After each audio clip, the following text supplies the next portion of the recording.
ദൈവനാമത്തിന് മഹത്വമുണ്ടാകട്ടെ. വിശുദ്ധ പൗലോസ് ശ്ലീഹ കൊളോസ്സോസിലെ സഭയ്ക്ക് എഴുതിയ ലേഖനം 2-ാം അധ്യായം 8-ാം വാക്യം. ക്രിസ്തുവിന് യോജിക്കാത്തതും പ്രപഞ്ചത്തിന്റെ മൂലഭൂതങ്ങൾക്കും മാനുഷിക പാരമ്പര്യത്തിനും മാത്രം ചേർന്നതുമായ വ്യർത്ഥ പ്രലോഭനത്തിനും തത്വചിന്തകൾക്കും ആരും നിങ്ങളെ ഇരയാക്കാതിരിക്കാൻ ശ്രദ്ധിക്കണം. പരിശുദ്ധനായ ദൈവമേ, ഞങ്ങളങ്ങേ ആരാധിക്കുന്നു, സ്തുതിക്കുന്നു, മഹത്വപ്പെടുത്തുന്നു.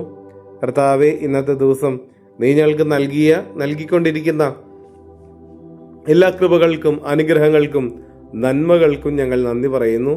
ഈശോയെ, ഞങ്ങളുടെ കുടുംബത്തെയും ഞങ്ങളുടെ കൂടെയുള്ളവരെയും ഞങ്ങളുടെ എല്ലാ ആകുലതകളും ഉത്കണ്ഠതകളും ഈശോയെ പദ്ധതികളും സ്വപ്നങ്ങളും അങ്ങയുടെ കരങ്ങളിലേക്ക് ഞങ്ങൾ സമർപ്പിക്കുന്നു. ഈശോയെ, ഈ ലോകത്തിൻ്റെ പ്രലോഭനങ്ങളിൽ പെടാതെ, ഈശോയെ, ഈ ലോകത്തിൻ്റെ തത്വചിന്തകൾക്ക് അടിമപ്പെട്ടു പോകാതെ, തെറ്റായിട്ടുള്ള ബോധ്യത്തിൽ വീണു പോകാതെ ഞങ്ങളെ ഓരോരുത്തരെയും കാത്തുകൊള്ളണമേ. ഈശോയെ, നിന്നിൽ മാത്രം ശ്രദ്ധ കേന്ദ്രീകരിച്ച് നിന്റെ വചനത്തിൽ അടിയുറച്ച് നിന്നുകൊണ്ട് തമ്പുരാനെ ഞങ്ങളുടെ ജീവിതത്തെ ക്രമപ്പെടുത്താൻ ഞങ്ങളെ അനുഗ്രഹിക്കണമേ. പ്രലോഭനങ്ങൾക്കും പരീക്ഷണങ്ങൾക്കും നടുവിൽ ഈശോയെ നിന്നിൽ പൂർണ്ണമായിട്ടും ആശ്രയിച്ച് നിന്നിൽ ശരണപ്പെട്ട് നിന്റെ വചനത്തിൽ ആഴപ്പെട്ട് ജീവിക്കാൻ ഞങ്ങളെ അനുഗ്രഹിക്കണമേ.